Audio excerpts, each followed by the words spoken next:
దాన్ని వెన్నెముకలో వెన్నుపూసలో 4 పూసలు దెబ్బతింటే ఇంకా వాడు చేసేది ఏం లేదు, మంచంలో ఎల్లెలకలు అనుకో చూడాలి ఏం జరుగుతుందో అంతే. ఇప్పుడు ఈ గోదావరి ప్రాజెక్టు మేడిగడ్డ అనేది గోదావరి ప్రాజెక్టులో వెన్నుపూస దెబ్బతిన్నది. ఇక చేసేది ఏంది లేదు, జరుగుతున్న చూడాలి. అట్లా వస్తుంటాయి నీళ్ళు, ఇట్లా పోతుంటాయి.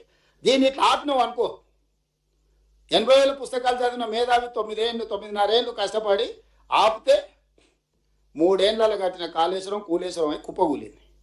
మళ్ళీ ఇప్పుడు వచ్చి ఇంకొక వారం రోజులు నాకు కీరా నా తడాక చూపిస్తా అంటుడు. పోని ఆయన వచ్చి అడిగిండా, ఆయన రాడు. ఈ మిడిమిడి జ్ఞానం ఉన్న వాళ్ళందరినీ తోలుతున్నాడు. ఇక మీరు అడిగిరా పూర్ణసూతం ఏమంటాడు అని. మనం ఇంట్లో వాళ్ళనో వీళ్ళనో విచ్చుకలా పండి ఇట్లా పిల్లల్ని పంపిస్తుంది చూడు, పోయి పతాలు ఆడుకునే వాళ్ళు ఊరలారే వాడు ఉండడం జామేరు అని పిల్లల్ని తోలుతారు చూడు. కేసీఆర్ ఈ మిడిమిడి జ్ఞానం ఉన్న వాళ్ళని తోలి ఏది పడితే అది మాట్లాడి ఈరోజు ఈ పరిస్థితికి తీసుకొచ్చింది. నీకు రాజకీయాలు ముఖ్యమా, రాష్ట్ర ప్రయోజనాలు ముఖ్యమా, రైతు ప్రయోజనాలు ముఖ్యమా? Now do you decide mister Revanth Reddy. నువ్వు డిసైడ్ చేసుకో.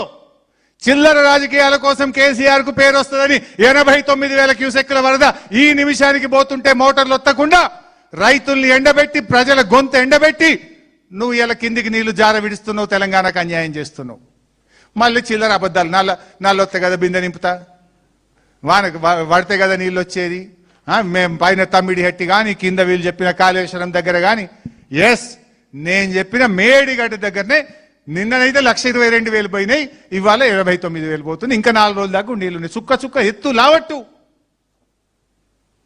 ఒడిసిపట్టు నీళ్లను. ఒడిసిపడతావా ఇడిసిపెడతావా? You decide now.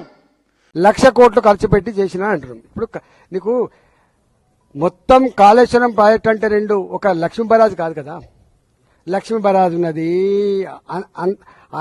అంత అన్నారం ఉన్నది, సుందిల్ల ఉన్నది, మిడిమానేరు ఉన్నది, ఒక అనంత సాగర్ ఉన్నది, ఒక రంగనాయక సాగర్ ఉన్నది, ఆ పైన మల్లన్న సాగర్ ఉన్నది, ఆ పైన కొండపోచమ్మ సాగర్ ఉన్నది, అక్కడి నుంచి బస్వాపురం ఉన్నది. గిన్నున్నాయి బాబు, 100 కిలోమీటర్ల కాలువలు ఉన్నాయి. ఏమర్థం చేసుకుంటారు మీరు? 1,00,000 కోట్లు ఖర్చు పెడితే 1,00,000 కోట్లు తిన్నానని చెప్పి వాళ్ళు అనగానే నేను అవును నిజమే తిన్నానని మాట్లాడాను. నేను ఏమన్నా జ్ఞానం ఉందా? 1,00,000 కోట్లు ఇప్పుడు రేపు నువ్వు మూసితే ఎత్తున్నావు, ఓ 1,00,000 కోట్లకు ఎస్టిమేట్ ఇస్తాడు. 1,00,000 కోట్లు తిన్నానని చెప్పి ఆరోపణ చేస్తే 1,00,000 కోట్లు తిన్నట్ట? ఎంత బ్యాడ్ అండి ఇది. ఇంత నీచంగా ఉంటారా? బదనాం చేయి, కానీ గిట్లా చేస్తే ప్రజలు హర్షిస్తారనుకుంటే మాత్రం మూర్ఖత్వం అయితే గుర్తుపెట్టుకో.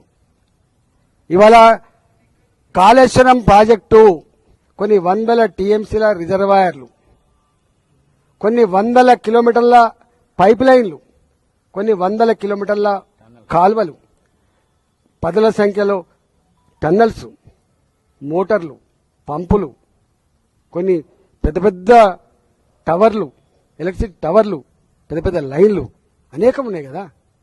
దాన్ని వాడుకోరాదు. నువ్వు బదనాం చేసి కానీ వాడుకోరాదు.